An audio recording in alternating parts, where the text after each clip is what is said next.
स्वागत है आपका इंडिया न्यूज में। नमस्कार, आपके साथ हूं मैं राजीव शर्मा। जी हां, कोरोना बाद देश अपने पहले बजट के इंतजार में है। देश का बजट आने को लेकर सिर्फ 3 दिन बाकी रह गए हैं। पिछले 6 सालों में मोदी सरकार ने एमएसएमई को बढ़ावा देने के लिए, यानी माइक्रो स्मॉल एंटरप्राइजेज हैं, उनको बढ़ावा देने के लिए अलग अलग तरह की योजनाएं शुरू की हैं। इसके तहत सरकार ने स्टार्टअप इंडिया जैसी कई योजनाओं की भी शुरुआत की और इन योजनाओं के तहत सरकार ने देश के लोगों को सस्ते लोन, सस्ती बिजली और टैक्स में छूट जैसी कई राहतें भी दी ताकि कारोबार को रोजगार के साथ जोड़ा जा सके। इसके साथ ही कोरोना काल में सरकार ने लोगों से वोकल फॉर लोकल होने के लिए भी कहा ताकि लोकल को ग्लोबल बनाया जा सके, स्थानीय ब्रांड प्रमोट हो सके और देसी उत्पादों को ग्लोबल बनाने की तरफ आगे बढ़ा जा सके। कोरोना काल के बाद पहले बजट से देश के लोगों को काफी उम्मीदें हैं। नौकरी पेशा शख्स से लेकर खुद का रोजगार करने वाले हर शख्स की निगाहें इस बार के बजट पर टिकी हैं। लेकिन इस बजट से सबसे ज्यादा अगर किसी को उम्मीद है तो वो है मध्यम और सूक्ष्म उद्योग चलाने वाले लोगों को, क्योंकि लॉकडाउन का सबसे ज्यादा नुकसान इन्हीं उद्योगों को झेलना पड़ा है। लॉकडाउन में मजदूरों के पलायन और चीजों की घटती मांग ने इन उद्योगों की कमर तोड़ कर रख दी। इसके बाद सरकार ने लॉकडाउन में उन उद्योगों के लिए 3 लाख करोड़ के राहत पैकेज का ऐलान भी किया।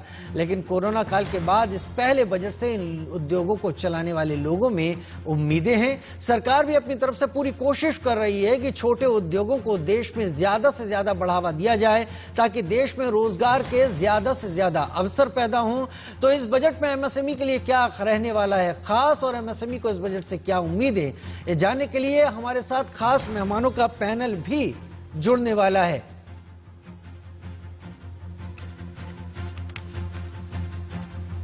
लेकिन इससे पहले कि हम अपने तमाम मेहमानों के साथ जुड़े, उनसे चर्चा करें इस पर, तो एमएसएमई से जुड़े लोगों के 5 सवाल भी हैं और सवाल क्या क्या है जो इस बजट से उम्मीदों के तौर पर सामने आ रहे हैं। एमएसएमई से जुड़े हुए लोगों के सामने सवाल है कि क्या आर्थिक पैकेज को सरकार बढ़ाएगी, क्या लोन ब्याज दरों में कमी आएगी, क्या सरकार ऐसा कदम उठाएगी, क्या आर्थिक बोझ में उन पर जो आया है उसमें कमी आएगी, क्या इंपोर्ट एक्सपोर्ट में राहत मिलेगी और क्या जीएसटी दरों में कमी करेगी सरकार। तो इस सेक्टर के आगे बढ़ने के लिए ये तमाम सवाल हैं जो इस सेक्टर से जुड़े हुए लोग जानना चाहते हैं, जो इस सेक्टर से जुड़े हुए लोग समझना चाहते हैं।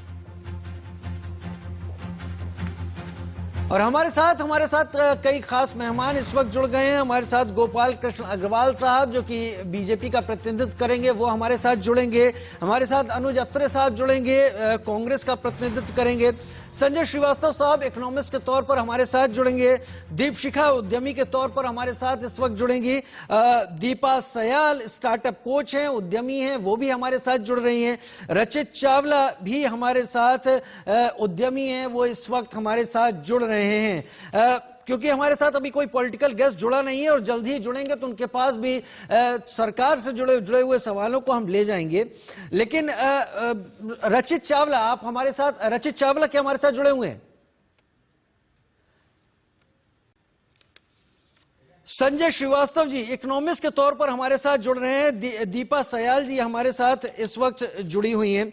संजय श्रीवास्तव जी, सरकार तमाम कोशिशें कर रही है। कोरोना के बाद पूरे विश्व में हर एक देश की जो ग्रोथ है, जिस तरह से जीडीपी उनकी ग्रो कर रही थी, जिस तरह से वो ग्रोथ कर रहे थे, वो सब एक डाउनवर्ड ट्रेंड, नीचे गिरा है सारा कुछ।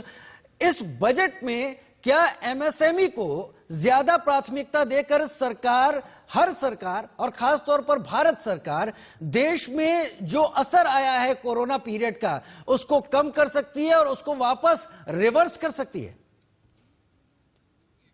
Thank you for having me in the show. तो जैसा आपने बोला, भारत ऑलरेडी बहुत सारे इनिशिएटिव्स कर रहा है और vocal for India, vocal for local, आत्मनिर्भर भारत और make in India 3 most important initiative है। और जो आपने सबसे इम्पॉर्टेंट चीज ये बोली कि 2020 में जीडीपी ग्रोथ नेगेटिव हो गई है, बट अभी देखिए जो ऑलरेडी जिस तरह से इंडिया ने ऑलरेडी रिकवर किया है और जो करंट आप आईएमएफ के प्रोजेक्शंस देखेंगे तो जस्ट कल ही आए हैं, इंडिया की ग्रोथ अगर हम सही इनिशिएटिव लेंगे तो सिर्फ रीजन में ही नहीं पूरे विश्व भर में सबसे ज्यादा हो सकती है 2021 में 11.5%। अगर इसको करना है तो हमें एमएसएमईज को जरूर सपोर्ट करना पड़ेगा, और एमएसएमईज की खास ये रिक्वायरमेंट है कि 3 चीजों पे फोकस होना चाहिए। पहला तो फिजिकल इंफ्रास्ट्रक्चर बनना है। अगर फिजिकल इंफ्रास्ट्रक्चर बेहतर होगा तो ease of doing business better हो जाएगी। दूसरी चीज, जो कोविड और सप्लाई चेन की जितना भी डिस्ट्रप्शन हुआ, इसलिए एक अच्छे डिजिटल इंफ्रास्ट्रक्चर की रिक्वायरमेंट है। अगर वो डिजिटल इंफ्रास्ट्रक्चर होगा तो एमएसएमई सिर्फ भारत में ही सर्विस नहीं प्रोवाइड कर सकते हैं, इंटरनेशनल सर्विस। और तीसरी मोस्ट इंपॉर्टेंट चीज कि अगर आप स्टार्टअप को एक फॉर्मल इंडस्ट्री का होता देंगे तो उस वजह से उनकी फाइनेंसिंग, उनका ग्रोथ हो सकता है। तो इन तीनों को कंबाइन करके अगर इनिशिएटिव्स हम देखेंगे बजट में, तो हमें 2 फायदे हो सकते हैं। एक तो ऑफ कोर्स जो जीडीपी और इकोनॉमिक ग्रोथ करना है, जो सबसे इंपॉर्टेंट है, बट दूसरा एमएसएमई, सारे डेवलप्ड कंट्रीज में एम्प्लॉयमेंट जनरेशन एमएसएमई से ही होता है। और आज की तारीख में अगर एमएसएमईज को हम ये बढ़ावा दे पाए इन 3 चीजों की नीति पे फोकस करके, तो एम्प्लॉयमेंट जनरेशन होगा और ये दोनों चीज एक साथ मिल सकते हैं। तो कोविड आया वो सही बात है, पर हर चीज में जैसे बोलते हैं कि every challenge is an opportunity. तो इस चुनाव में भारत के पास एक बहुत ही यूनिक मौका है कि सिर्फ देश की ग्रोथ नहीं, एक्चुअली विश्व की ग्रोथ डिफाइन कर सकते हैं। तो डेफिनेटली हमें इनमें से ये कुछ इनिशिएटिव देखना बहुत जरूरी है, और मुझे पूरी उम्मीद है कि ये अहम इनिशिएटिव्स लिए जाएंगे।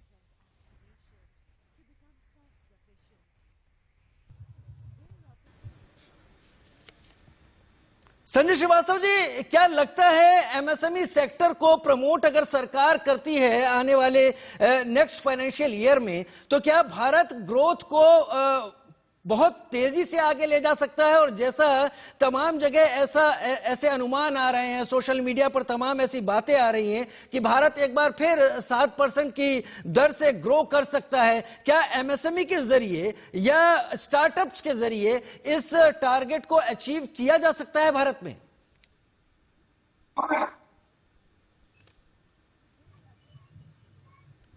जी, एकदम ये सवाल मेरे लिए था। जी जी संजय जी।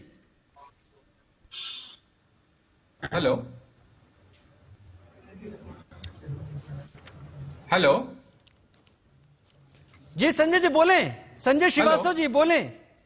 जी जी जी, हाँ, तो जैसा कि आपने कहा, ये डेफिनेटली अगर इन 2 चीज पे फोकस होगा तो एमएसएमईज और एंटरप्रेन्योर्स की कंबाइंड सामूहिक काम करने से बढ़ेगा। तो तीन चीजों को एक साथ काम करना है।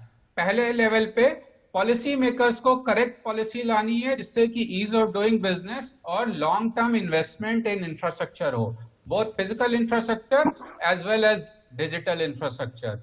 सेकंड, जो काम करना है कि सिर्फ जैसे बड़ी कंपनीज हैं, बड़ी कंपनीज को भी ये उनको बढ़ावा देना है कि जो एसएमईज हैं, जो एमएसएमईज हैं, आप सारे अपने टीयर 1 और टीयर 2 वेंडर्स में सिर्फ एस्टैब्लिश कंपनीज को मत यूज करें, नई कंपनीज को भी यूज करें। और यहाँ पे बहुत सारे स्टार्टअप्स जैसे जिन्होंने ऑलरेडी कोविड के टाइम में बहुत सारा इनोवेशन करके हेल्प की है, तो उसमें आएगा।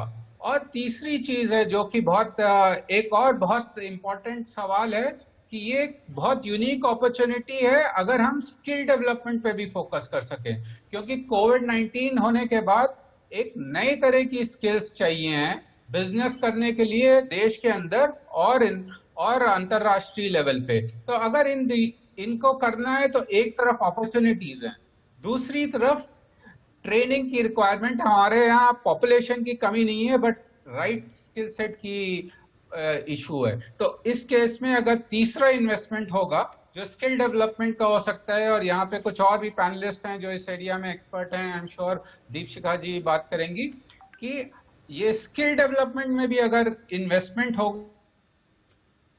0.5% नहीं, इनफैक्ट अगर आप आईएमएफ का जो लेटेस्ट प्रोजेक्शन देखें तो 11.5% है, हालांकि छोटे बेस पे है। और दूसरा चीज है, ये सिर्फ इंडिया के लिए नहीं, ये वर्ल्ड के लिए सबसे बेहतर ग्रोथ हो सकती है। सो डेफिनेटली ये चीजें कर दी जा सकती हैं। ठीक है संजय जी, ये तमाम चीजें हैं, यानी स्किल डेवलपमेंट के क्षेत्र में वैसे प्रधानमंत्री कौशल विकास योजना ये सरकार लंबे वक्त से चला रही है और उसका असर भी दिखाई पड़ रहा है कि हमें निचले स्तर पर जो कामगारों की जरूरत होती है, जो काम करने वालों की जरूरत होती है, वो अपने अपने फील्ड में एक्सपर्ट हों और उसका असर भी इंडस्ट्री को मिल ही रहा है। लेकिन क्योंकि कोरोना काल आया है, जबरदस्त तरीके से फाइनेंशियली डाउनवर्ड ट्रेंड रहा है तमाम इकोनॉमी में, और भारत की जो पॉपुलेशन है वो भारत का एक बहुत बड़ा प्लस पॉइंट है, स्ट्रॉन्ग होल्ड है, भारत का एक बड़ा मार्केट है। दीपशिखा जी मेरे साथ इस वक्त जुड़ी हुई हैं, उद्यमी हैं, एंटरप्रेन्योर हैं, चीजों को बहुत बेहतर तरीके से समझती हैं। पहला सवाल तो दीपशिखा जी आपसे यही, क्योंकि इस वक्त मेरे साथ गोपाल कृष्ण शुक्ला जी भी इस वक्त जुड़ गए हैं जो कि बीजेपी से हैं और तमाम बातें वो भी सरकार की तरफ से मेरे सामने रखेंगे। दीपशिखा जी, एमएसएमई को क्या बढ़ावा देकर या बजट में एमएसएमई के लिए सरकार कुछ ऐसा खास करे जिससे ग्रो करे, तमाम जगह रोजगार हो, क्योंकि सरकार कारोबार को रोजगार से जोड़ने और रोजगार को मार्केट देने की कोशिश कर रही है, यानी कारोबार से रोजगार और रोजगार को बाजार। अगर ये सब हो जाता है तो हम ग्रो करेंगे। आपको क्या उम्मीद लगती है? आप उद्यमी हैं, आपको आइडिया कैसे आया कि आपको खुद का कुछ करना है, और कैसे आपने ये बात तय की कि नौकरी वो चीज नहीं है जिससे ग्रो किया जा सकता है और अपने आसपास कई लोगों को भी आगे बढ़ाया जा सकता है? आई थिंक वो बहुत बहुत धन्यवाद मुझे यहाँ बुलाने के लिए। आई थिंक वो बहुत बड़ा टॉपिक है और वो बहुत बड़ी जर्नी है आई थिंक। और आई थिंक दीपा जी और हम चाहेंगे दीपशिखा जी मेरा सवाल पूछने का सिर्फ एक मकसद है, मकसद ये कि जो लोग इस प्रोग्राम को देख रहे हैं, जो लोग इस दौर में कुछ नया करने की सोच रहे हैं, जो सिर्फ नौकरी को अपनी मंजिल नहीं समझ रहे, जो कुछ अपना करके अपने साथ साथ कुछ और लोगों को भी आगे बढ़ाने की सोच रखते हैं, वो जरूर आपकी स्टोरी समझना चाहेंगे कि वो क्या चीज थी जिससे आपने एंटरप्रेन्योर बनना तय किया, और वो क्या चीज थी कि सरकार को इन माइक्रो स्मॉल सारे एंटरप्राइजेस के लिए करना हो जिससे छोटी छोटी चीजें मिलकर एक बड़ा भारत मजबूत बना सके। देखिए बहुत सारी चीजें हैं। इनफैक्ट जब मैं जैसा आपने कहा कि गोपाल जी यहाँ पे हैं, तो मैंने जब अपनी एंटरप्रेन्योरियल जर्नी शुरू की थी तब मैं तभी स्टार्टअप इंडिया का लॉन्च हुआ था। और इनफैक्ट मेरा स्टार्टअप का जो पूरा प्लान था वो लॉन्च हुआ था आपके विज्ञान भवन में, जब मोदी एक बहुत बड़ा प्रोग्राम किया था। तो वहां से मुझे आई थिंक, और जिस तरीके से एनवायरनमेंट बदल रहा था, दोनों चीजें आई थिंक बहुत। और अगर इस समय कोई एंटरप्रेन्योरियल जर्नी में आना चाहता है, और हम देख रहे हैं कि अनएम्प्लॉयमेंट का भी एक दौर नजर आ रहा है क्रॉस सेक्टर्स, तो ये बहुत अच्छा टाइम है।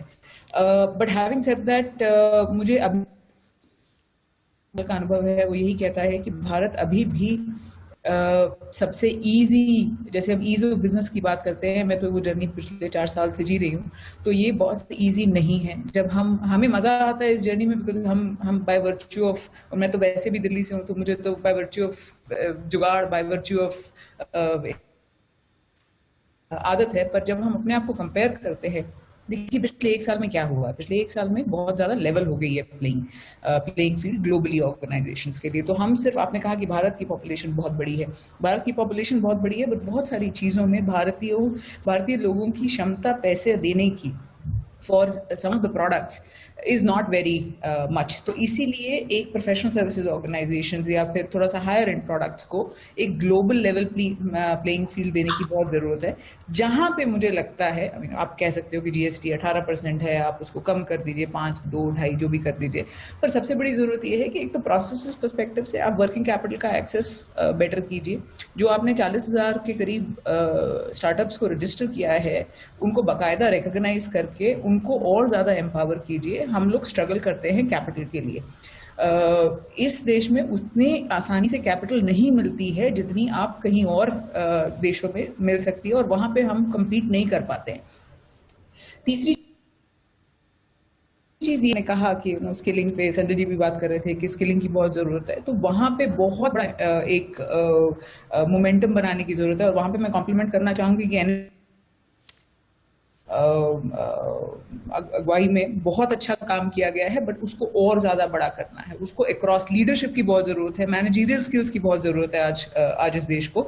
जैसे जैसे वो डेवलप होंगे आगे आएंगे और कंट्रीब्यूट करेंगे इकोनॉमी को। ठीक है दीपशिखा जी, मेरे साथ दीपा सयाल जी भी जुड़ी हुई हैं, स्टार्टअप कोच भी हैं, एंटरप्रेन्योर भी हैं, रचित चावला भी एंटरप्रेन्योर के हैसियत से मेरे साथ जुड़े हुए हैं, और मेरे साथ गोपाल कृष्ण अग्रवाल साहब बीजेपी से इस वक्त जुड़ गए हैं। सरकार की तरफ से रखेंगे कि उम्मीदों को कैसे सरकार पूरा करती है। अनुज अत्रे साहब कांग्रेस की तरफ से, एक लंबा दौर यूपीए ने भी देखा, एक लंबा दौर एनडीए भी देख चुका है, लेकिन फिलहाल क्योंकि एनडीए सत्ता में है और निर्मला सीतारमण जी 1 फरवरी को क्या कुछ अपने पिटारे से सामने रखने वाली हैं।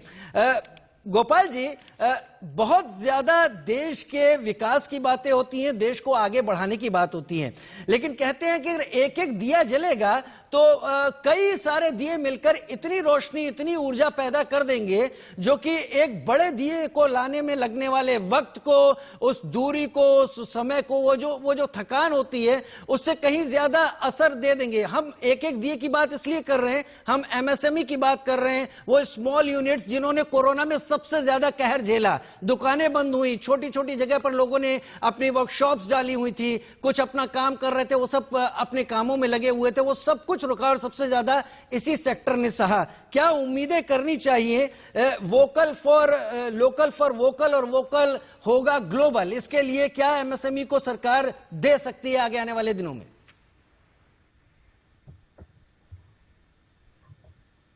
काफी कोशिश की कि उन लोगों को उनकी समस्या का समाधान हो, और उनके लिए बहुत सारे आईबीसी का जो इशू था उसमें भी चेंजेस किए, क्रेडिट अवेलेबिलिटी के हिसाब से उनके लिए अलग से प्रावधान किए, और सबसे बड़ी बात है कि डिफेंस सेक्टर जो है, डिफेंस सेक्टर में काफी ज्यादा प्रोडक्शन को सरकार ने एमएसएमई के लिए खोला है। और जो एक और बड़ा आत्मनिर्भर भारत के अंदर एमएसएमई के फायदे के लिए काम किया है, वह ये किया है कि जो 200 करोड़ तक के टेंडर्स को के अंतर्गत विदेशी कंपनियों को, बाहरी कंपनियों का पार्टिसिपेशन सरकार ने रोका है। तो 200 करोड़ के नीचे के जितने भी टेंडर सरकार के होंगे वह भारतीय कंपनियों के लिए खुल गए।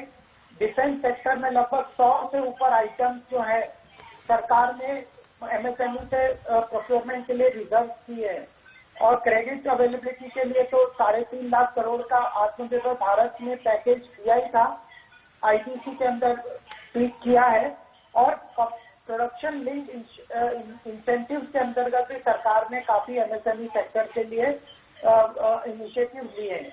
आने वाले समय में सेक्टर को, प्रोडक्शन को लेके लेबर में काफी जो 4 कोड है, जो उनको 29 लॉज को इनकॉर्पोरेट करके 4 कोड सरकार ने बनाए हैं, उसके अंदर एमएसएमई को कई तरह की एग्जिट रूट के लिए या लेबर फोर्स के लिए एडजस्टमेंट के लिए कंप्लायंस के अंतर्गत काफी छूट दी है। यानी जो स्टैंडर्डाइजेशन रजिस्ट्रेशन की रिक्वायरमेंट है वो 100 एम्प्लॉइज से बढ़ा के 300 तक के जो एम्प्लॉइज है उनको सुविधा दी है, और पावर और नॉन पावर के अंदर पीएसआई के अंदर सुविधा को 20 एम्प्लॉइज से बढ़ा 10 और 20 से बढ़ा के 20 और 40। गोपाल जी, तो मेरे हिसाब से सरकार काफी एमएसएमई सेक्टर को बढ़ावा दे रही है। आने वाले समय में हम जानते हैं कि एमएसएमई सेक्टर ही एम्प्लॉयमेंट जनरेशन कर सकता है, और मैन्युफैक्चरिंग सेक्टर का जो हमारा टारगेट है कि जो जीडीपी ग्रोथ में 15% जो बढ़ा के 25% करे, उसमें एमएसएमई सेक्टर का बहुत बड़ा योगदान होने वाला है।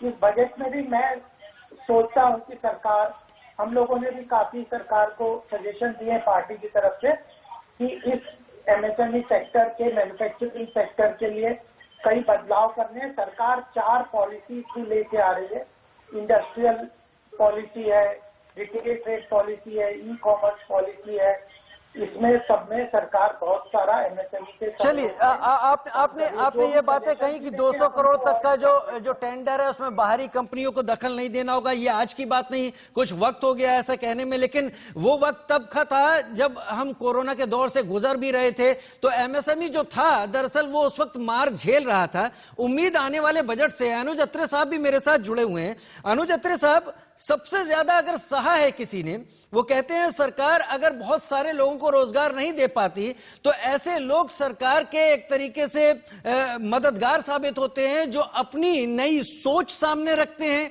उसके जरिए कुछ नया कुछ क्रिएट करते हैं, कुछ बनाते हैं और उससे लोगों को रोजगार देते हैं, और वो उस रोजगार से तमाम लोगों को काम हासिल होता है, हाथों को काम मिलता है। इस सेक्टर को सबसे ज्यादा झेलना पड़ा है। इस बजट में आपको क्या लगता है, क्या करना चाहिए सरकार को और कितना ज्यादा देना चाहिए, जिससे कम से कम हमारे देश में, अगर स्टार्टअप की हम बात करते हैं, अगर वोकल होने की बात करते हैं लोकल के लिए, तो इस सेक्टर को बहुत मदद करेगा? अनुज साहब। देखिए, देश की जनता ने जब से ये 2014 से भारतीय जनता पार्टी की सरकार को देखा है, तब से इतिहास की सबसे ज्यादा देश में जो है अर्थव्यवस्था को सुनियोजित तरीके से बर्बाद होते हुए भी देखा है देश की जनता। आज हम लोग किस मुहाने पर खड़े, आज देश हमारा किस मुहाने पर खड़ा है, क्या हालात हो गई इकोनॉमी की, अर्थव्यवस्था की, जिसकी ये बात करते थे।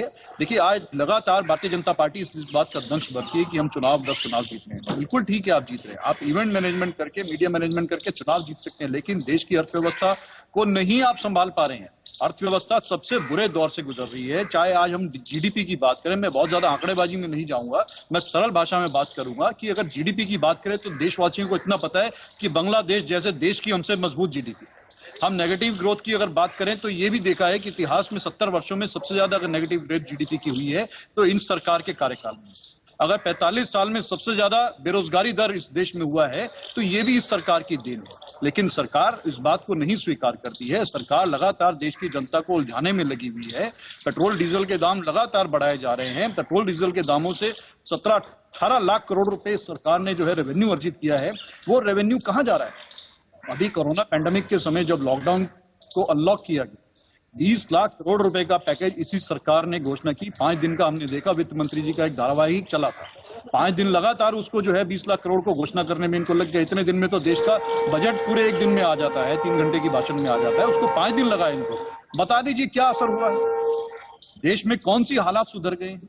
आज भी हालात बद से बदतर दिन प्रतिदिन होते जा रहे हैं। एमएसएमई के लिए अनुज भाई आपको उम्मीद क्या है? एमएसएमई जिससे सबसे ज्यादा मार सही है, वेतन भोगी को तो वेतन मिलता रहा, कई प्राइवेट संस्थानों में सैलरी कट्स भी हुए, लेकिन फिर भी वेतन भोगी के पास वेतन आता रहा। जो लोग अपनी तरफ से कुछ नया गढ़ रहे थे, नया कर रहे थे, उनके लिए सरकार क्या कर सकती है, क्या करना चाहिए? आपके दिमाग में कुछ ऐसी बातें हैं जिससे यह सेक्टर अगर पनपेगा तो बहुत सहारा मिलेगा भारतीय अर्थव्यवस्था को? निश्चित तौर पे बदलेगा। ये बार बार जो है मेक इन इंडिया की बात की जा रही है, लेकिन मेक इन इंडिया हमारा मजबूत नहीं हो रहा है। आज भी हम लोग चाइना से, ये चाहे टिकटॉक बैन कर दे, टिकटॉक की गेम खेल करके खुश हो जाए हमारी सरकार कि हमने चाइना पे प्रहार कर दिया, लेकिन आज भी हमारा जो है उद्योग चाइना के ऊपर भी प्रभावित है। हम लोग आज भी अपने जो है 2014 से 2021 आ गया है, हम यहाँ पे अपने एमएसएमई को मजबूती नहीं दे पाए। आज जो हमारे छोटे उद्योग जो बंद हुए हैं इनके सरकार के कार्यकाल में, लगातार हमारा इंपोर्ट बढ़ रहा है और एक्सपोर्ट लगातार घटता जा रहा है, क्योंकि हमारे यहाँ पैदावार नहीं हो रही है। उसकी पैदावार का कारण ये है कि सरकार की नीतियां ऐसी हैं कि ये बहुत ज्यादा एक इवेंट मैनेजमेंट करके, फिर मैं उसी बात को दोहराऊंगा कि जनता के सामने लोक लुभावन बातें करके जो है आप उसको पेश तो कर देते हैं, लेकिन जमीनी स्तर पर जब उसका जो क्रियान्वयन होता है, जब उसका इम्प्लीमेंटेशन होता है, वहां पर जाकर ये बिल्कुल जीरो साबित होता है। ठीक है, जमीनी स्तर पर जीरो साबित होता है। मैं इस वक्त दीपा सयाल जी के पास चलता हूं। स्टार्टअप उद्यमी हैं, एंटरप्रेन्योर हैं, स्टार्टअप कोच भी हैं। दीपा जी, एमएसएमई को लेकर अभी हालात क्या हैं? क्या उम्मीदें एमएसएमई लगा रहा है आने वाले बजट से? क्या एमएसएमई अपने पैरों पर खड़ा हो चुका है या अभी बहुत सारे सहारों की सरकार की तरफ से जरूरत है? राजीव जी, मुझे ऐसा लगता है कि हमारे देश पे एक बदलाव सुनने में आ गया है। वो सबसे बड़ी बात है जो हम उस पायदान पे खड़े हैं। जो एमएसएमई जिस चीज में मदद मांग रहे हैं सरकार से, वो सबसे पहला सवाल है उनको कैपिटल इन्फ्लक्स, यानी कि उनको बैंक से और बाकी सब संस्थाओं से जहां से उनको ईज ऑफ डूइंग बिजनेस जिसको हम वर्ल्ड बैंक के इंडेक्सेशन में बोलते हैं, उसमें उनको सहारा चाहिए, उसमें वो मदद की गुहार लगा रहे हैं सरकार से जब बात आती है बजट की, नंबर 1। सो हमें ईज ऑफ डूइंग बिजनेस में, दूसरा जो बात है कि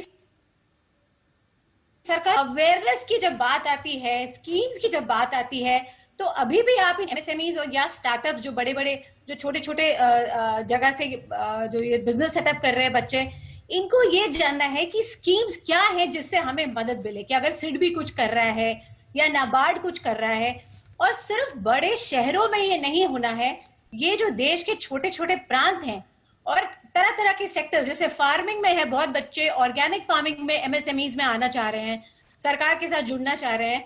तो एजुकेशन एक है, अवेयरनेस एक है, स्किल बिल्डिंग जो है वर्चुअली, जो अब सरकार बहुत सारे प्लेयर्स भी आ गए हैं कि कोर्सेज पे ज्यादा ध्यान देने लग गए हैं कि स्किल को कैसे बढ़ावा दिया जाए। तो स्किल एक मेजर फैक्टर है। उसके साथ साथ फंडिंग में जो है वो कह रहे हैं कि भाई देखिए, हम एक स्मॉल स्केल स्टार्टअप है, हमें स्केल कैसे करना है, नंबर 1। नंबर 2, मेंटोरिंग सपोर्ट, कि भाई सरकार क्लस्टर्स बनाए, जितने भी स्टेट्स हैं हमारे देश में, उसमें प्रांत प्रांत में हर एक जगह छोटे छोटे क्लस्टर्स बनाए। ये बच्चे हैं, जैसे अभी हमने यूपी में इतने सारे बच्चों से मिले हैं, बहुत ही प्रभावशाली जो है इनके आइडियाज हैं, इनको बस इंक्यूबेशन की जरूरत है, और ऐसे लोग जो इंडस्ट्री से जुड़े हैं, जो समझते हैं। तो 2 चीजें हैं, एक है जो लोग पॉलिसी बनाते हैं, और दूसरे हैं जो पॉलिसी को इस्तेमाल, उसके जो कारगर जहां साबित होती है। तो ऐसी स्थिति में इंडस्ट्री का इस्तेमाल करने वालों का एक मत होना बहुत जरूरी है।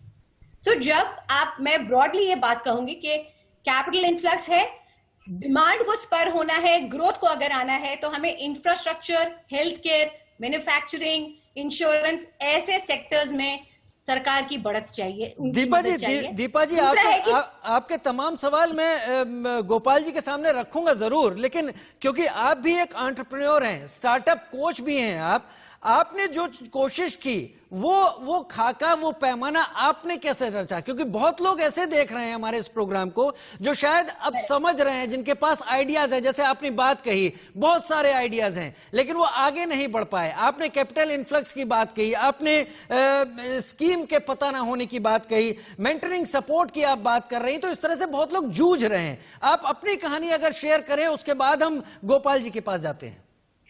राजीव जी, मैंने 11 साल पहले शुरू किया था। आज मेरी कंपनी में करीबन 350 लोग कार्यरत हैं। मैं बहुत ही फॉर्चुनेट हूं, मैं कहूंगी लकी हूं ईश्वर की दया से।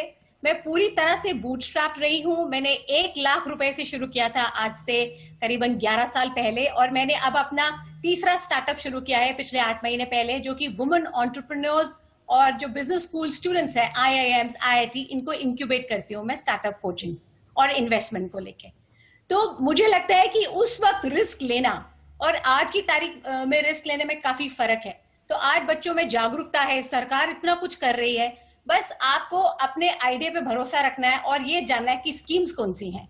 ये 2 चीजें, अगर आपके पास पैशन है एंटरप्रेन्योर बनने का और आपके पास अवेयरनेस है कि भाई सरकार ये आपके माध्यम से आपके साथ जुड़ना चाहती है, मुझे लगता है कि 10 साल में बहुत चेंज आया है हमारे एंटरप्रेन्योरशिप क्लाइमेट में।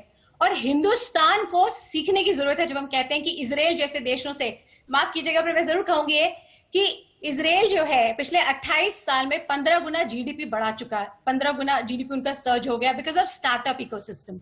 तो वो क्या कर रहे हैं कि पब्लिक और प्राइवेट पार्टनरशिप से जुड़ रहे हैं, जैसे कि सरकार माइक्रोसॉफ्ट से जुड़े, सरकार सिस्को के साथ जुड़े। ये तमाम कंपनियां जो बाहर से आके हिंदुस्तान में आती हैं, उनके जुड़ाव से अपने बच्चों को एजुकेट करें। तो मैं आप थोड़ा सा एग्जाम्पल दे रही हूँ कि गूगल में हमने पिछले साल 56 बिलियन पैसा हमने हिंदुस्तान ने दिया गूगल को। अगर इसके जगह बराबर ही के उसमें मैच में अगर कोई इंडियन कंपनी होती, तो ये कंपनी मेंटोरिंग में बहुत मदद करती, करीबन 500 से 1000 स्टार्टअप्स को, जो कि पीयूष गोयल साहब ने थोड़े दिन पहले कहा है। तो वैसे ही मैं वेलकम करती हूँ प्रधानमंत्री जी की ये सोच का, जो उन्होंने 1000 करोड़ जो सीड फंड दिया है स्टार्टअप इंडिया में, बहुत वेलकम है। बस ये है कि इनको एजुकेशन और चाहिए, आपकी कोशिशों को इंडियन न्यूज का भी सैल्यूट। अगर आपने 11 साल पहले स्टार्टअप की सोची और आज आप 350 घरों में चूल्हा जलाने का काम कर रही है, एक बहुत बड़ा अचीवमेंट है। हमारे साथ दोनों राजनीतिक पार्टियों से नुमाइंदे हैं और वो शायद वो भी गर्व कर रहे होंगे आपके ऊपर। 1 लाख रुपए से आपने शुरू किया, तीसरा स्टार्टअप है, लेकिन आपने यहां पर यह भी हवाला दिया कि इजराइल जैसा हमसे कहीं छोटा देश 15 गुना अपनी जीडीपी अगर इंक्रीज करता है तो स्टार्टअप से करता है। रचित चावला भी मेरे साथ जुड़ गए हैं और वो भी स्टार्टअप या एंटरप्रेन्योर उन्हें कहा जा सकता है। रचित, आपकी भी एक अपनी कहानी होगी, आपका भी एंटरप्रेन्योरशिप है आपकी, आपने भी कुछ नया किया होगा, नया रचा होगा। सरकार से क्या उम्मीदें करते हैं आने वाले साल में, क्योंकि स्टार्टअप करने वाले लोग, एंटरप्रेन्योर लोग, इनको सबसे ज्यादा तकलीफ हुई है पिछले 1 साल में। सर पहले तो धन्यवाद मुझे शो में इनवाइट करने का और इस माध्यम से मैं अपनी आवाज दुनिया तक पहुंचा सकूं। बेसिकली सर मेरा स्टार्टअप है ना इनटू फाइनेंशियल सर्विसेज है। मेरी जर्नी बहुत अच्छी रही। एट अ मैक्रो लेवल तो सरकार बहुत ज्यादा सपोर्ट करती है। जितने भी आप उनकी पॉलिसीज अगर देखेंगे, भले वो 2024 5 ट्रिलियन इकोनॉमी क्यों ना होए या स्टार्टअप्स के लिए क्यों ना होए, एमएसएमई को सरकार जानती है कि बहुत महत्वपूर्ण एरिया है जिन्हें उन्होंने प्रमोट करना है, क्योंकि एमएसएमई को प्रमोट करके उनके काफी सारी मुश्किलें सॉल्व होती है, जैसे अनएम्प्लॉयमेंट की मुश्किल सॉल्व होती है। एंड स्टार्टअप्स ही India being a young nation, startups ही इंडिया को नेक्स्ट लेवल पर लेकर जाएंगे। As an entrepreneur I think जो मैक्रो लेवल पे मैं सुनता हूँ वो ग्राउंड लेवल पर अगर एग्जीक्यूट और अच्छी तरीके से हो जाए तो बहुत जर्नी आसान हो जाएगी। जी रचित मैं आपके पास लौट कर आ रहा हूं। आपने बहुत बढ़िया बात इस वक्त कही कि जो सुनते हैं अगर वो ग्राउंड लेवल पर उसको एग्जीक्यूट कर दिया जाए तो बहुत बड़ा आमूलचूल परिवर्तन आ जाएगा। अनुज अत्रे साहब भी ऐसे ही कुछ सवाल उठा रहे थे। गोपाल कृष्ण जी हमारे पास बीजेपी की तरफ से नुमाइंदे हैं जो हैं, क्योंकि कोरोना काल में बहुत कुछ ऐसा है जो लोगों ने गंवा दिया है, लेकिन उस तबके को सबसे ज्यादा उम्मीदें हैं जो सबसे छोटा है, यानी एमएसएमई सेक्टर है और सबसे ज्यादा लोगों के घरों में चूल्हा जलाने का काम करता है और सबसे ज्यादा लोगों को रोजगार देने के लिए भविष्य का एक प्लेटफॉर्म भी है। हमारे साथ तमाम खास मेहमान इस वक्त जुड़े हुए हैं। गोपाल कृष्ण अग्रवाल साहब जुड़े हुए हैं बीजेपी से, अनुज अत्रे साहब कांग्रेस से, दीपशिखा हमारे साथ हैं, दीपा सयाल हैं और रचित चावला हमारे साथ जुड़े हुए हैं जो अपनी कहानी बता रहे थे। गोपाल जी आपके पास ही आता हूं। अभी मेरी रचित जी से बात हो रही थी, एंटरप्रेन्योर हैं और जिस तरीके से कहानी दीपा सयाल ने अपने हम सबके सामने रखी, एक अकेली महिला ने 11 साल की कोशिशों में 350 लोगों को रोजगार दिया हुआ है। ये एक बहुत बड़ा अचीवमेंट है, लेकिन तकलीफें भी आप तक निकल कर आ रही हैं। इजराइल जैसा हमसे कहीं ज्यादा छोटा देश एमएसएमई और स्टार्टअप के जरिए 15 गुना जीडीपी बढ़ा लेता है, लेकिन हमारे यहां जो स्कीम होती हैं, जो योजनाएं होती हैं, अव्वल तो वो पहुंच नहीं पाती हर एक के पास, और अगर पहुंचती हैं तो वो एग्जीक्यूट होती हुई क्यों नहीं दिखती हैं?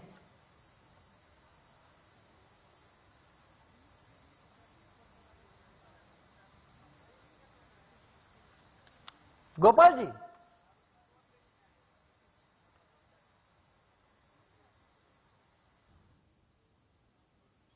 गोपाल जी आपकी आवाज में थोड़ी सी समस्या आ रही है, मैं जल्दी से उसको दिखवाता हूं, लेकिन उस बीच मेरे साथ संजय जी भी इस वक्त जुड़े हुए हैं। संजय श्रीवास्तव जी जुड़े हुए हैं, इकोनॉमिस्ट हैं। संजय जी अभी आपने सुना होगा मैंने गोपाल जी से सवाल पूछा, उनसे एक बार फिर सवाल पूछने की कोशिश करेंगे, लेकिन इजराइल का हवाला दिया रचित चावला ने, दीपा सयाल ने भी, रचित चावला भी ऐसी बातें कह रहे थे कि जो चीजें हमारे पास स्कीम के तौर पर होती हैं वो एग्जीक्यूट होती नहीं दिखती हैं। हमसे कहीं ज्यादा छोटा देश अगर 15 गुना जीडीपी अपनी बढ़ा लेता है और केवल स्टार्टअप और एंटरप्रेन्योर्स के चलते तो हम बहुत पीछे रह गए लगते हैं। एक ऐसा सेक्टर जिसका हमने पूरा इस्तेमाल ही शायद नहीं किया अब तक। तो जैसे रचित जी ने भी बोला, आपने भी बताया, अपॉर्चुनिटी बहुत है और इजराइल का एग्जांपल दिया, पर इजराइल में भी ये पिछले 50-60 साल से ये कल्चर है। तो उसी तरह से आप देखिए कि जब ये स्टार्टअप इंडिया शुरू हुआ है, अगर आप जो लेटेस्ट रिपोर्ट देखेंगे तो भारत के जो स्टार्टअप इकोसिस्टम है वो ऑलरेडी उसकी वर्ल्ड में नंबर 3 रैंक सबसे ज्यादा फंडिंग हुई है। और कोविड के बीच में जैसे आपने बात किया कि जो हमारा युवा है और सिर्फ मेट्रो टाउन का युवा नहीं, सारे tier 2 tier 3 towns rural area में भी पिछले साल 2020 में सबसे ज्यादा नए स्टार्टअप आए हैं। तो वो जो जोश है उसको ट्रांसलेट करना है, और उसके लिए जो 2-3 की इम्प्लीमेंटेशन करना है, जिसके बारे में कुछ लोगों ने बोला भी। एक जो कैपिटल है उसके लिए यूनियन बजट से एक ये एक्सपेक्टेशन है कि अभी जो ऑल्टरनेट इन्वेस्टमेंट फंड है उसमें LIC और डोमेस्टिक इंस्टीट्यूशंस को इन्वेस्टमेंट नहीं अलाउड है। अगर वो अलाउ होगा तो काफी लोगों ने बात की कि हमारा जो भी स्टार्टअप से हो रहा है वो ईज हो सकता है, और अगर वो डोमेस्टिक कैपिटल फंड होगा तो एक ये इंपॉर्टेंट चीज है। दूसरा जो स्टार्टअप की बहुत एक्सपेक्टेशन है कि जो कैपिटल गेन्स हैं खासकर अनलिस्टेड कंपनी में, फाइनली अगर आप ये इन्वेस्टमेंट कर रहे हैं आपको तो जो अनलिस्टेड कंपनीज का जो कैपिटल गेन्स है उसमें टैक्स फ्री एग्जम्पशन चाहिए, ये दूसरा चीज है। ठीक है। और तीसरी चीज 2014 से जो हमारी जर्नी रही है, 2020 में जो कोविड-19 की जर्नी रही है, हमारे पास कुछ बहुत सीखने को लाइव एग्जांपल्स हैं बजट से, और बजट के बाद स्टार्टअप इकोसिस्टम से ये एक्सपेक्टेशन होंगी कि आप उन जो भी एक्सपीरियंस है आपको वो अप्लाई करने की आगे की ग्रोथ इसी तरह से रहे, चाहे इजराइल से भी ज्यादा हो सकती है। और तीसरी एक बहुत इंपॉर्टेंट चीज मैं ये कहना चाहूंगा कि ये अपॉर्चुनिटी एक और अपॉर्चुनिटी है, अगर हमने राइट डिजिटल और फिजिकल इंफ्रास्ट्रक्चर करा दिया तो जो स्टार्टअप इकोसिस्टम और एंटरप्रेन्योरशिप अगर टीयर 2 टीयर 3 शहरों में, छोटे शहरों में, रूरल इकोसिस्टम में हो जाए तो ये एक यूनिक अपॉर्चुनिटी होगी जिसमें हम भारत और इंडिया को मिलकर कनेक्ट कर सकते हैं। गोपाल कृष्ण अग्रवाल जी, आप सुन रहे हैं इस वक्त जो तमाम लोग अलग अलग सेक्टर से जुड़े हुए हैं, इकोनॉमिस्ट के तौर पर या एंटरप्रेन्योरशिप या स्टार्टअप के तौर पर, वो किन बेसिक चीजों पर सवाल उठा रहे हैं? वो बहुत बड़ी उम्मीदें रखता है इस वक्त एमएसएमई सेक्टर आपसे। नहीं, देखिए, सबसे पहले मैं दीपा जी का तो अभिनंदन करना ही चाहूंगा। उन्होंने कहा कि क्रेडिट की अवेलेबिलिटी की एक समस्या है। आरबीआई ने इस सारी समस्या का समाधान के लिए बड़ा प्रयास किया है और कई सारे फंड्स तो अरेंजमेंट किए। मैं दूसरी बात उनको बताना चाहता हूं कि ये जो PSUs हैं, इन लोगों ने हैकेथॉन के रूप में हम लोग करते हैं काफी सारी PSUs की प्रोसेसेस एंड प्रोडक्ट्स के ऊपर जो प्रॉब्लम्स हैं उनको सब PSUs ने अपनी वेबसाइट पे डाला हुआ है। और मिनिस्ट्री ने भी अटल इनोवेशन मिशन, आत्मनिर्भर भारत, स्टार्टअप इंडिया और स्टैंड अप इंडिया के अंतर्गत सारी स्कीम्स को काफी उसको अपने आप ट्रांसपेरेंट बना के कम्युनिकेशन फ्रेंडली बनाने का प्रयास किया है। और इसी का परिणाम है कि अगर आप देखेंगे तो 20 से ऊपर यूनिकॉर्न डेवलप हुए हैं जिनका $1 बिलियन से ज्यादा की वैल्यूएशन स्टार्टअप की होती है। वो पिछले अभी के समय में अभी प्रधानमंत्री जी ने जो स्टार्टअप इंडिया के अवार्ड दिए थे उसमें 20 से ऊपर यूनिकॉर्न्स को अवार्ड मिले हैं। तो आर्टिफिशियल इंटेलिजेंस को लेके, डिजिटल इंडिया के इनिशिएटिव को लेके सरकार बहुत तरीके से काम कर रही है।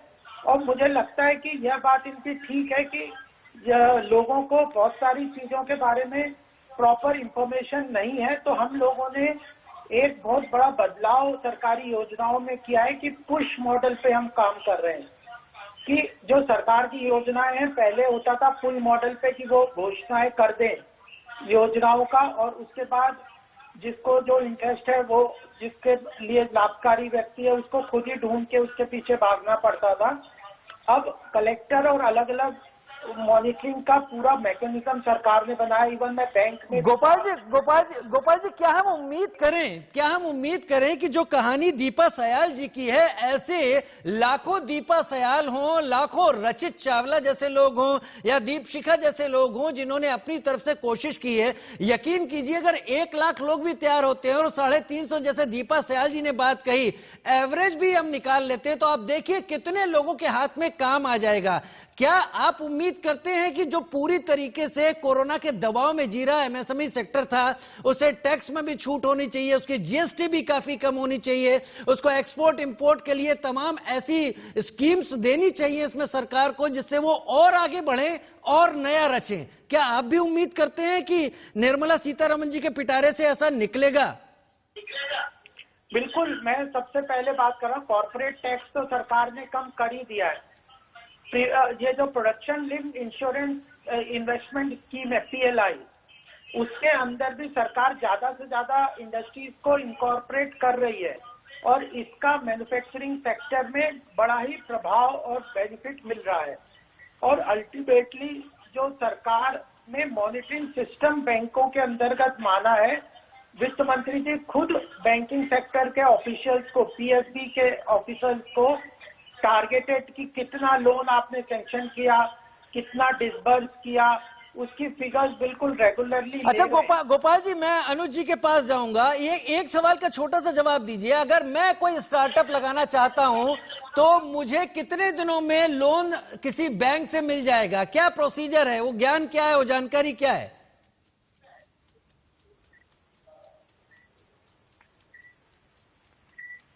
मेरे को कह रहे हैं जी, मैं आपसे पूछ रहा हूं क्योंकि तमाम आप बातें कह रहे हैं कि इतना कुछ किया गया, बैंकों के जरिए बात हो रही है। अगर कोई भी अपना स्टार्टअप लगाना चाहता है, मान लीजिए गांव का युवा है, गांव के पास बहुत ज्यादा आइडियाज होते हैं और वो सही जगह सही प्लेटफॉर्म पर अक्सर आ नहीं पाते, कितने दिनों में सरकारी बैंक उसे लोन दे सकता है? देखिए, जो स्टार्टअप का जो पूरा प्रक्रिया है उसमें इनोवेटिव और टेक्नोलॉजी ड्रिवन न्यू प्रोडक्ट या न्यू प्रोसेस सॉल्यूशन के रूप में आना चाहिए। जो एमएसएमई सेक्टर की है वो स्टार्टअप से केवल रिलेटेड नहीं है। एमएसएमई सेक्टर की रिक्वायरमेंट तो एग्जिस्टिंग प्रोडक्ट वगैरह में होती है, उसके बारे में मैंने बताया। स्टार्टअप में कोई इनोवेटिव सॉल्यूशन टेक्नोलॉजिकल ड्रिवन और फर्स्ट टाइम वाला होना चाहिए। तो मुझे लगता है कि उन्हें या जो PSU बैंक के PSU कंपनीज के हैकेथॉन और जो वो कंपटीशन है, उन रेगुलर प्रोडक्ट प्रोसेसेस के अंतर्गत जाके उसके सॉल्यूशन पे जाना चाहिए। एग्रीगेटर को सरकार ने इनिशिएटिव लिया है, एग्रीगेटर के रूप में काम करने का बहुत इनिशिएटिव है। और अटल इनोवेशन मिशन, अटल टिंकरिंग लैब और अटल जो तीसरा है स्कूल में, कॉलेजेस में, उनके तहत जो आपका अप्रूव होगा तभी आप स्टार्टअप इंडिया के अंतर्गत आएंगे। गोपाल जी, तो डिटेल स्कीम्स और अप्रोच दिए हुए हैं, बट मैन्युफैक्चरिंग और स्टार्टअप को दोनों को अलग रखना चाहिए। लेकिन ये दोनों ही वो चीजें हैं जो भारत की अर्थव्यवस्था की रीढ़ साबित होने वाली हैं। एक बात और मैं कह दूं कि सरकार ने यह कोशिश की है कि अलग से एक venture capital fund domestic driven startup के लिए हम हो सकता है इस बजट में सरकार का फोकस ऐसा कुछ करे जिससे कि वेंचर कैपिटल जो स्टार्टअप को सीड कैपिटल चाहिए, उस तरह का यहाँ पे यही सवाल लगातार दीपा जी भी उठा रही थी, तमाम लोग उठा रहे थे।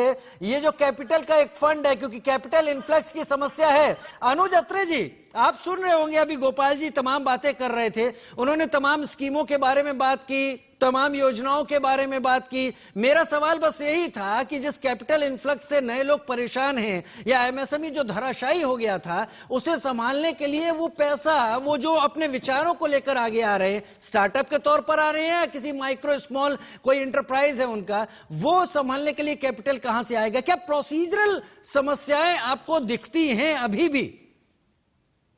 देखिए रोहित जी, ये सरकार बहुत अच्छी जो है लोक लुभावन योजनाओं को नए नाम से, पुरानी योजनाओं को, खासतौर से यूपीए की योजनाओं को नए नाम से लेकर के पेश करती है और बहुत अच्छे इवेंट मैनेजमेंट करके पेश करती है। लेकिन हम ये पूछना चाहते हैं, जब इतना सब कुछ ये अच्छा कर रहे हैं सरकार जो है, तो देश में हालात क्यों खराब हो? क्यों हमारी जीडीपी को ये मजबूत करने के लिए तरफ प्रयासरत नहीं है? क्या फर्क आ गया कि जिस सरकार को, डॉक्टर मनमोहन सिंह जी की सरकार को, जो कि एक सबसे बड़े अर्थशास्त्री थे, उस सरकार को लगातार इन्होंने भ्रष्टाचार की सरकार का नाम दिया, जबकि उस समय हमारी इकोनॉमी विश्व में मजबूती से उभरती हुई इकोनॉमी के रूप में और तीसरे नंबर पर हम लोग आ चुके हैं। और आज ये जो ईमानदारी का जो ये जो ढोंग रचते हैं, जो अपना दंश करते हैं, आज इनके राज में तीसरे नंबर की इकोनॉमी गच करके 9वें नंबर पर आ गई है। उसका जवाब भी तो सरकार को देना चाहिए कि कहां पे इनकी ये चूक हो रही है, क्यों नहीं इस बात को समझते हैं। आज लगातार बात की जा रही है, एमएसएमई की बात करते हैं तो हम देखिए बात करें कि चाइना की बात करें, जिस तरह से अभी कोविड-19 पैंडेमिक आया, तमाम विश्व की बड़ी ग्लोबल कंपनी थी, मल्टीनेशनल कंपनी थी, उन्होंने वहां से पलायन का अपना मन बनाया। बहुत सारी सैकड़ों कंपनियों ने पलायन भी किया और भारत उनके लिए, हमारा देश उनके लिए एक अच्छा अपॉर्चुनिटी हो सकता था। हम लोग एक अच्छा उनको एक अल्टरनेट दे सकते थे, लेकिन हम उसमें देने में कामयाब नहीं हुए, क्योंकि यहाँ पर हमारी इंटरनल राजनीति की स्थितियां, देश की हालात ऐसे कर रखे हैं, उन्हें इतना डिस्टर्ब कर दिया इन 6 सालों में कि कंपनियां यहाँ आने को तैयार नहीं। आप उम्मीद देखते हैं आने वाले बजट में? वियतनाम और बांग्लादेश जाने को उन्होंने प्रेफर किया है भारत आने की वजह से। तो हम ये चाहते हैं कि बजट में सरकार केवल लोक लुभावन बातें न करे, एक वास्तविक तौर पर ऐसी नीतियां बनाए कि जिससे लाभ हो। जीएसटी 2017 से लेकर के आज 2021 आ गया है, आज तक जीएसटी का जो है ये समीकरण नहीं हो पाया। अभी तक लगातार जीएसटी में जो है त्रुटियां निकल रही हैं और जीएसटी काउंसिल की मीटिंग में हर 2 महीने बाद मीटिंग होती है, कुछ ना कुछ उसमें खामियां निकल रही हैं। तो ऐसी व्यवस्था मत लेकर के आए देश को, जिस वजह से देश के हर सेक्टर को भुगतना पड़ रहा है। जीडीपी अगर हमारी गिर रही है तो आज भी हमारा जो डोमेस्टिक मार्केट, जो डोमेस्टिक, जब तक डिमांड नहीं होगी, एमएसएमई लग भी जाएगी तो वो कहां माल बेचेगा उसका। ये सब चीज आपस में इंटर अफेक्टेड होती है। आज ये डिमांड क्रिएट करने में रघुराम राजन जी, जो हमारे आरबीआई के चीफ जो थे, गवर्नर थे, प्रमुख थे रिटायर, उन्होंने क्या बोला, सरकार को ये कहा कि जब आप ये 20 लाख करोड़ का पैकेज दे रहे हैं, आत्मनिर्भर की बात कर रहे हैं, तो जनता को आत्मनिर्भर बनाए। आज हालात ये है कि जनता की जेब में पैसा नहीं है तो वो कुछ परचेजिंग नहीं कर पा रहे। परचेजिंग ना करने की वजह से मार्केट में डिमांड नहीं, जब डिमांड नहीं होगी तो आपकी प्रोड्यूस बिकेगा। ठीक है, मैं गोपाल जी से जवाब लूंगा। जब डिमांड ही नहीं होगी तो तमाम उम्मीदें, तमाम चीजें ख्याली पुलाव की तरह रह जाएंगी। वैसे दीपा सायाल जी भी हमारे साथ जुड़ी हुई। दीपा, आप बात कर रही थी कैपिटल इन्फ्लक्स की, स्कीमों के ना पता होने की, मेंटरिंग सपोर्ट की भी आप बात कर रही थी। गोपाल जी ने एक इशारा तो दिया, एक कैपिटल फंड बनाने की सरकार तैयारी या कोशिश कर सकती है। अगर ऐसा कुछ बजट में करती है तो नए स्टार्टअप्स, एमएसएमईज के लिए या एमएसएमई जो काम कर रहे हैं उन्हें तमाम सपोर्ट के लिए आप किस तरीके की उम्मीद देखती हैं आगे आने वाले फाइनेंशियल ईयर में? मैं बहुत ही ज्यादा उम्मीद से प्रेरित होकर मैं आपकी ये बात सुनती हूँ। और जो मैंने कहा, जैसे कि अब हम 63 मिलियन बिजनेसेस हैं, एमएसएमईज देखे तो हम करीबन 60 लाख से ऊपर हैं और स्टार्टअप सिर्फ 40,000 हैं। तो ये जो गैप है, मैं ये सोचती हूँ कि हम कम से कम 10 लाख अच्छे स्टार्टअप्स खड़े करें अगले 1.5-2 साल में, ताकि पूरा विश्व हमें जाने एक स्टार्टअप नेशन के रूप में, और हमें वो है जज्बा कि हम ये कर सकें। दीपा चलिए, वो कहानी अलग है। मैं चाहूंगा कि जो मेरे दर्शक इस वक्त उत्साहित होकर आपकी कहानी को देखकर आपसे प्रेरित हो रहे हैं, मान लीजिए उनके दिमाग में कोई आइडिया है, अपना स्टार्टअप करना चाहते हैं, वो किन किन प्रोसेस को अपनाएं, संक्षेप में क्या बताएंगे जिससे लोग प्रेरित भी हो, समझे भी और आगे बढ़े? सर, सबसे पहले तो आइडिया में आपके कितना दम है। वजनदार आइडिया होना चाहिए जो एक मुश्किल को आसान करे लोगों की, सबसे बड़ी बात है। दूसरी बात, स्केलेबल होना चाहिए कि भाई आज ये दिल्ली शहर में मैंने आइडिया चला लिया, मुझे ये 27 स्टेट्स में चलाना है, और अगर ये आइडिया चल जाता है तो उसको हम यूनिकॉर्न बोलते हैं, जैसे बायजूस है हमारा, या जैसे हमारा इनमोबी है। तो बेसिकली ये है कि आपको आइडिया है, कैपिटल एक्सेस करना है, एक पिच प्रेजेंटेशन बनाना है, और सबसे बड़ी बात, अगर आप में जज्बा है करने का तो आप बहुत आसानी से इसको कर डालेंगे, अगर एक एंटरप्रेन्योरशिप पैशन है आपके अंदर। सरकारी प्रक्रियाओं में कितना वक्त लगेगा? ज्यादा नहीं सर, मुझे लगता है जो सरकार कर रही है, अब तो आपको बस मन बनाना है और एक ठोस वो विल पार रखना है। कैपिटल आपका अवेयरनेस टूल है, आपको जो भी सरकार कर रही है उसके आंख नाक कान खुले रखने हैं कि सरकार के साथ मैं कैसे जुड़ सकता हूं या जुड़ सकती हूँ, और क्या मेरे आइडिया में दम है। ये 2 चीजें अगर आपके पास हैं तो पीछे मुड़ के देखने की जरूरत ही नहीं। और सबसे बड़ी बात मैं आपको बताऊं सर, फेल होना बहुत जरूरी है। ऐसा नहीं है कि पहला स्टार्टअप ही सक्सेसफुल होगा, पहला, दूसरा, तीसरा, 2 स्टार्टअप फेल हो कोई बात नहीं, तीसरे में दम लगाइए, जरूर आगे बढ़ेंगे आप और करके दिखाएंगे। अनुज अत्रे जी, सुन रहे हैं आप? क्या इसी उत्साह, इसी उमंग की जरूरत देश में लोगों के पास जो है, अगर यहीं पर सहारा मिल जाए तो हमारा देश फिर पीछे तो नहीं मुड़ेगा, आगे ही बढ़ेगा। संक्षेप में तौर पे मैं सैल्यूट करना चाहूंगा दीपा जी जैसे एंटरप्रेन्योर्स को, जिन्होंने जो है एक छोटे से एक बजट को लेकर के, लेकिन इच्छा शक्ति मजबूत को लेकर के आज जो है वो कामयाबी पर पहुंची है। तो निश्चित तौर पे ऐसे लोगों से एक समाज को प्रेरणा मिलती है, जो हमारा एक नई जनरेशन आ रही है उन लोगों को प्रेरणा मिलती है और मिलनी भी चाहिए। लेकिन देखिए साथ साथ हम सब कुछ जो है एक केवल जनता से और अपने जो है यहाँ पे उद्यमियों से उम्मीद करें और सरकार को कहें कि वो अपने पक्ष का रोल ना प्ले करें और इस तरह से उनके सामने कहीं ना कहीं अड़चने पैदा। देखिए दीपा जी को हो सकता है, जब उन्होंने खुद भी बोला कि 3 बार फेल हो, देखिए सब लोग 3 बार फेल होने का झटका नहीं बर्दाश्त कर सकते। आज की डेट में लोगों के पास पूंजी बहुत कम है। लोग अगर लोन लेकर के कर रहे हैं और उसमें पहले ही चरण में वो अगर पहले ही स्टेप में अपने फेल हो गए तो वो कहां करेंगे जी। ये डर है और ये बात भी है, लेकिन ये उम्मीद भी है। और एक इशारा गोपाल जी दे ही चुके हैं। समय मेरे पास कम है गोपाल जी, आप इशारा दे चुके हैं कि सरकार एक ऐसा कैपिटल फंड ला सकती है जो एमएसएमई को भी फायदा करे, जो स्टार्टअप्स को भी फायदा करे, और शायद इसी के जरिए हम बेहतर भविष्य की कल्पना कर सकते हैं कोरोना काल से निकलकर। 3 दिन का वक्त बचा है, देख लेते हैं सरकार के पिटारे से निकलकर क्या कुछ आता है। आप सभी का हमारे साथ जुड़ने के लिए बहुत बहुत शुक्रिया। उम्मीदों के तले जी रहे हैं, उम्मीदों के साथ जी रहे हैं। एक बेहतर भविष्य हमारे देश के सामने जल्द ही होगा, इसी उम्मीद पर हम तमाम देशवासी भी कोरोना काल के बाद आगे लगातार बढ़ते जा रहे हैं। 3 दिन बाद बजट पे ढेर सारी उम्मीदें।